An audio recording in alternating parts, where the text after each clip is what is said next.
In times of uncertainty, one weapon seems to emerge as a symbol of relentless firepower and unwavering resolve. Welcome to our journey into the depths of the PKM general purpose machine gun and its application by the VDV airborne troops during the Soviet-Afghan War.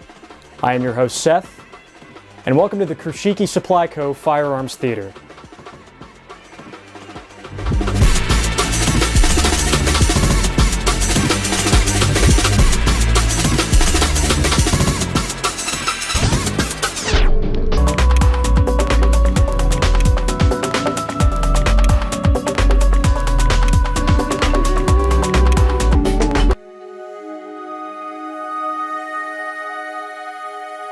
Now, this weapon was intricately designed to serve as a versatile machine gun, intended to replace the surplus of Soviet machine guns that were available after the end of World War II. It is a gas-operated, belt-fed, fully automatic general-purpose machine gun that was introduced into the Soviet armed forces around the 1960s.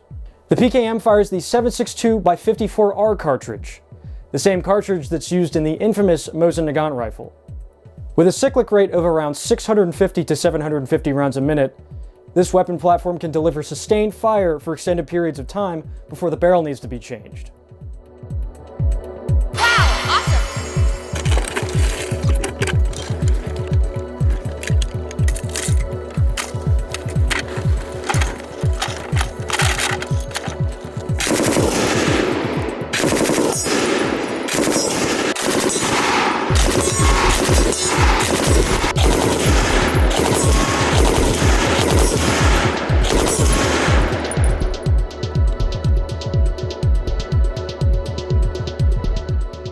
Now, let's delve into a specific case where this weapon was used, the Soviet-Afghan War. More specifically, the VDV, the esteemed Soviet airborne troops. Between the years of 1979 and 1989, the Soviet Union launched an invasion into Afghanistan, which had multiple objectives encompassing various aspects. It sought to provide support for Afghanistan's communist government, the People's Democratic Party of Afghanistan, in their struggle against opposition forces. It also served to counteract what was perceived to be Islamic fundamentalism around the Soviet borders. The primary resistance groups that went against Soviet troops would be known as the Mujahideen, or Holy Warrior as it's roughly translated, an assortment of Afghan guerrilla fighters composed mostly of tribal militias, religious factions, and resistance combatants. The Mujahideen employed guerrilla tactics, ambushes, and relied on their extensive knowledge of Afghanistan's challenging terrain. Supported externally by countries such as the United States, Pakistan, and Saudi Arabia, these fighters presented an imposing challenge to the Soviet military presence throughout the course of the Soviet-Afghan War. It is noteworthy that it was instrumental for the VDV, renowned for their specialized training and adaptability, to play a pivotal role. Successful static line jumps proved to be an impossible feat for the VDV forces. Now, the VDV functioned as more of an air assault force during the Soviet-Afghan War, rather than a conventional airborne force that relies on static line jumps. This approach was necessitated by Afghanistan's uneven and rocky terrain, where the Mujahideen predominantly operated. Moreover, the absence of clearly defined lines posed a different challenge. Successful static line jumps typically involve troops jumping in behind enemy lines, but in this case, it proved to be an impossible task due to how the Mujahideen conducted their guerrilla warfare. Without a precise understanding of the enemy's location, establishing traditional enemy lines became exceedingly difficult.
So what made the PKM such a formidable weapon for the VDV and other Soviet troops? Its lightweight design, portability, and reliability were all key factors. The PKM's design allowed for easy barrel change during extended firefights and ensuring continuous operation. Its 7.62x54R cartridge packed a punch, enabling the gunner to suppress targets at medium to long ranges.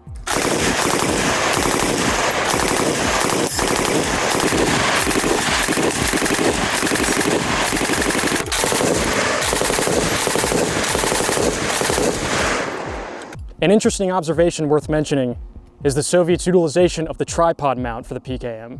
Soviet troops absolutely hated using these tripods due to their restricted mobility and considerable weight, making them extremely cumbersome to carry. While there is evidence of these being used in positions like in outposts, we suspect that these pictures might just be for display purposes.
And guys, just to end this video, we would like to thank Shadowhawk Defense for letting us use their range this evening.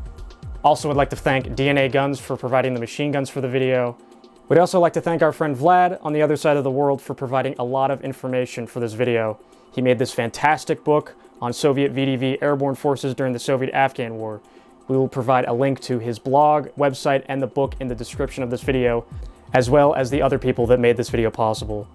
Ladies and gentlemen, thank you so much for watching this first episode of our program.